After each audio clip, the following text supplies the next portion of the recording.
Il était une fois un royaume dans de hautes montagnes. Le roi avait une fille prénommée Dénide. La princesse Dénide était belle, mais mélancolique comme un printemps pluvieux. Elle ne parlait jamais et restait enfermée, sombre. Son père, le roi, essayait de la distraire, organisait des fêtes, lui faisait des cadeaux, mais rien n'y faisait. Un mal inconnu rongeait son esprit. Alors, comme le roi avait tenté 1000 choses, il se dit que peut-être un autre amour que le sien pourrait peut-être lui rendre la parole et la rendre heureuse. Alors il décide d'envoyer par tout le pays 500 messagers, tous de rouge vêtus, galopant sur des chevaux noirs. Ils ont pour mission de clamer et de publier la décision royale suivante. Moi, le roi de la haute montagne, je donnerai ma fille en mariage à celui qui saura lui faire dire une parole heureuse. Bien vite, la nouvelle se répand dans tout le pays, et même au-delà des montagnes. Un prince de la vallée demande audience au roi qui s'empresse de l'inviter. Le prince de la vallée arrive somptueusement vêtu. Il a une chemise brodée d'or et de pierreries. Il porte une ceinture monumentale, brodée d'or, et aussi une coiffe, en laine et brocart de soie, bordée de fourrure. Il est monté sur un éléphant, lui aussi paré de magnifiques broderies. Il est suivi de tous ses ministres et de tous ses saltimbanques, des jongleurs, des funambules, des équilibristes, des acrobates. Ils viennent rendre visite à la princesse Dénide. Devant elle, il déploie un tintamarre de cymbales, des chants, des danses, et il offre même à la princesse un poème flamboyant d'amour.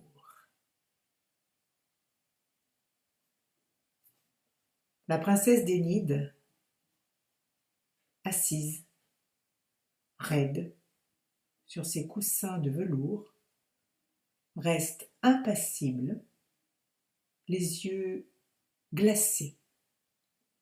Quand le prince s'en va, très dépité, elle ne daigne même pas lui dire adieu.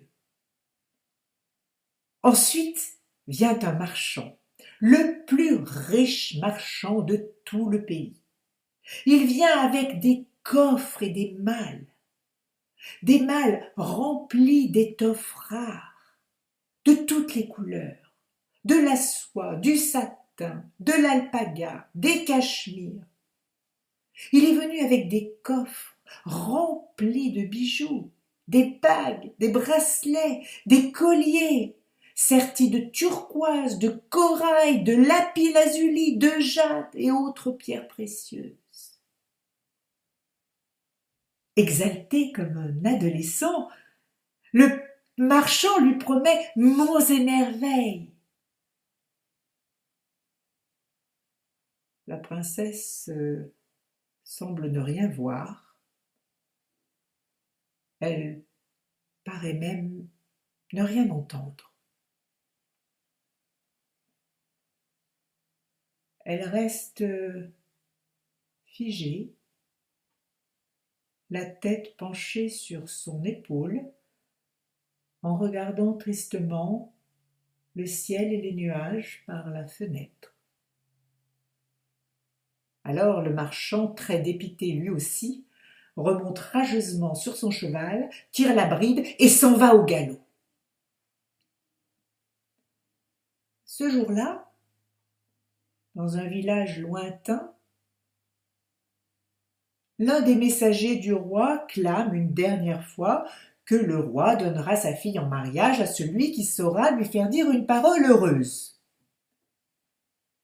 Il y a là un jeune mendiant qui entend cela, qui se dit qu'il n'a guère de chance, mais il décide tout de même d'aller au palais du roi. Alors il cherche ses haillons les plus présentables, ses bottes les moins trouées. Il prend aussi un parasol de feuillage pour s'abriter du soleil et il s'en va.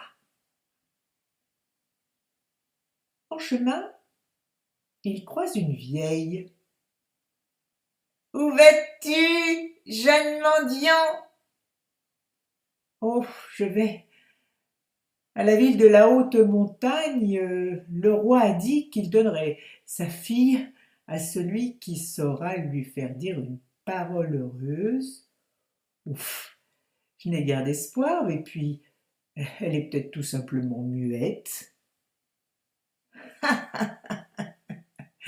Muette, la princesse d'Énide. Mais non, jeune fou, la princesse d'Énide n'est pas muette, elle est même douée du don d'éloquence. Moi, je sais pourquoi elle refuse de parler.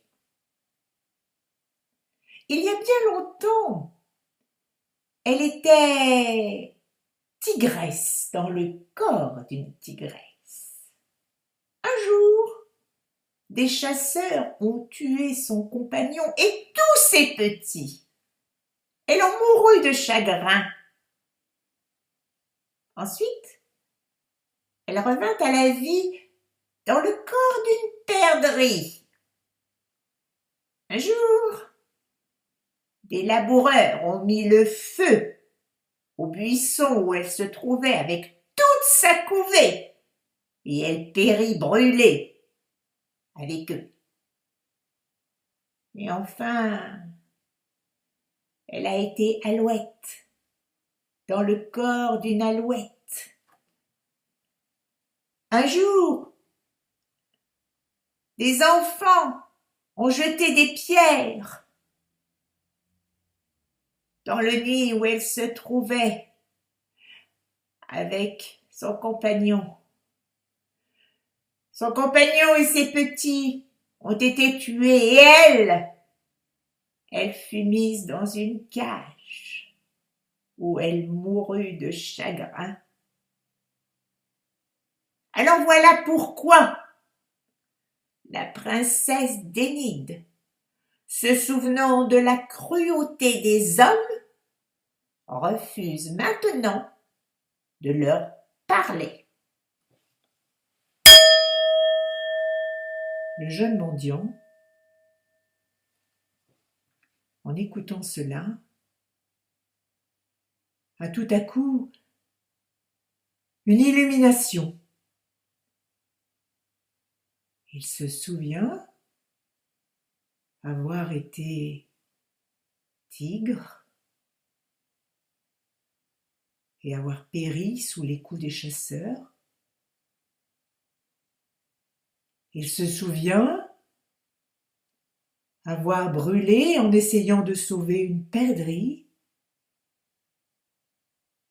Et il se souvient avoir été en couple avec une alouette.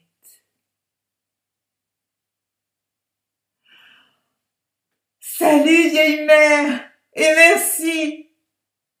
Le jeune mendiant maintenant court en direction du palais du roi. Il ne sent pas la chaleur ni les cailloux. Il court, il court. Il grimpe sur la montagne et il aperçoit le palais. Et là, par chance, la princesse d'Énide est dehors, assise sur un rocher, en train de tisser une couverture de laine bleue. Il s'en approche, il pose son parasol de feuillage, regarde la princesse et lui dit doucement: « Enfin, je te retrouve. » Et il pleure en silence. La princesse d'Énide, les dents serrées, le visage figé, ne lève même pas les yeux vers lui. Alors il poursuit. « Autrefois, j'étais un tigre et j'ai été piégé par un chasseur. Et puis, je suis revenu au monde dans le corps d'une caille et j'ai brûlé avec une perdrix tous ses petits en voulant la sauver. Et puis, j'ai aussi été alouette dans le corps d'une alouette et un jour j'ai été étouffée dans la main d'un enfant et j'en mourus. » En disant tout cela, le mendiant baisse la tête et se tait. Alors, la princesse d'Énide lève tout doucement la tête, regarde le jeune mendiant et pose délicatement sa main sur son épaule, tout en murmurant: « C'est toi que j'attendais. J'espère cette fois que nous vivrons sans déchirement. » Puis la princesse d'Énide conduit le jeune mendiant dans le palais du roi. Elle lui fait apporter des vêtements propres, dont une chemise qu'elle a brodée elle-même. Elle lui fait couler un bain parfumé et fait brûler de l'encens. Elle allume des bougies.